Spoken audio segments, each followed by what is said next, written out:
life lesson number 4 from 2020 is, for me personally, I feel unfulfilled when I'm not close to God. So I know that some of you guys may be rolling your eyes right now, and anytime religion comes up, and by the way, like, let me make this clear. I'm not religious, right? Like, I'm not religious, but I believe in God. To me, the two are very, very different. And God can take many forms for you. For me, when I think of God, I don't think of a specific person. I'm not talking to a person.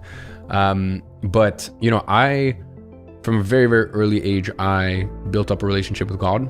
And I guess for me, having probably one of the most traumatic, sinister, f***ed up, demonic, upbringings that I could ever imagine, 99% of which I don't even talk about to close friends. I guess I had no choice, because it was just a feeling of like have so little control in my life that you just surrender to something bigger.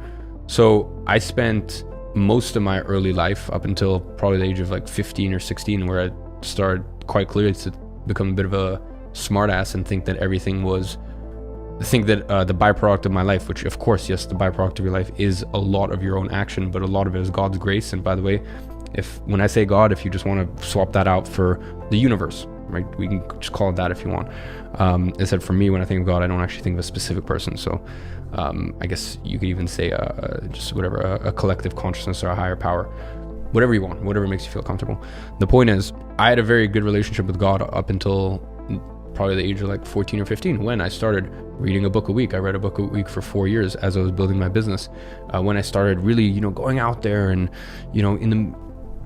tangibly, making moves and, doing things and actions, and, thinking that everything that was in my life was simply a byproduct of my own personal actions, which, as I said, you need to adopt that mentality, especially at the beginning. But at the end of the day, let's be honest, most of it is luck or grace or whatever you want to call it. For me, as I said, I think it's a lot of it is God's grace, and especially in recent years, a lot of the time I kind of just have no relationship with God. I don't pray. The first half of the year, I was praying pretty much most days. Had a great relationship with God, and just when that happens, I feel very centered. I feel very calm.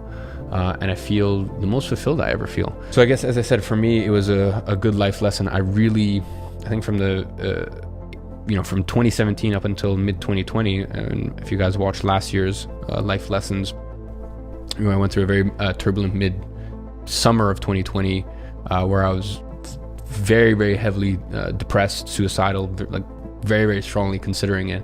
And that's, once again, I guess it was just that feeling of surrender, like, I have no choice but to surrender and admit that there's something that I can't help myself right now. Because, by the way, for me, it was not like, for me, it wasn't like those people who are depressed and they're like, they're severely, severely overweight. And if you don't want to tell me that doesn't contribute to depression, then, and you should just love yourself, then probably this isn't the channel for you. So, I wasn't one of those people who was, at that time, I wasn't even, I literally just came from 6 months of like not even having a sip of alcohol. So I wasn't even drinking or drugs, or, I was severely overweight, or I was like, I had no prospect of or a bright future. Like, I had everything anyone could ever want for, and it still was, I went through, what some people call a dark night of the soul experience. So as I said, for me last summer, I kind of just had to submit and go, I can't help myself here, right? And that's kind of when I started to every single day slowly start to rebuild a relationship with God. And, I carried that through for almost like a solid year, and it was so great. Like, it was so fulfilling. And then just somewhere around this summer, it just kind of went away, because, as I said, I was just starting to party more and enjoy myself more and this and that. And with that can come, first of all, you're just not living as healthy. So it's hard to like sort of, your I guess for some people, they can call them chakras. For some people, it's just literally brain fog, whatever you want to call it, right? You're just like, you're not centered, right? And when you're not centered, it's really hard to kind of have that relationship with a higher power. So yeah, I kind of realized, like, for me, I'm very just unfulfilled when I don't have a relationship with God. And I think there's a way And I look forward to a future where if I am going through one of those periods, because I'm sure it'll happen in the future again, where I'm enjoying myself, I'm being a little bit more hedonistic, there's a little bit more debauchery going on in my life. Can I have that, and can I still keep a very good relationship to God and still feel very centered? And I know that's possible, and I think that's just something I need to focus on next time I go, next time round, where I said I'm just living a little bit more hedonistic than the other 70% of the year.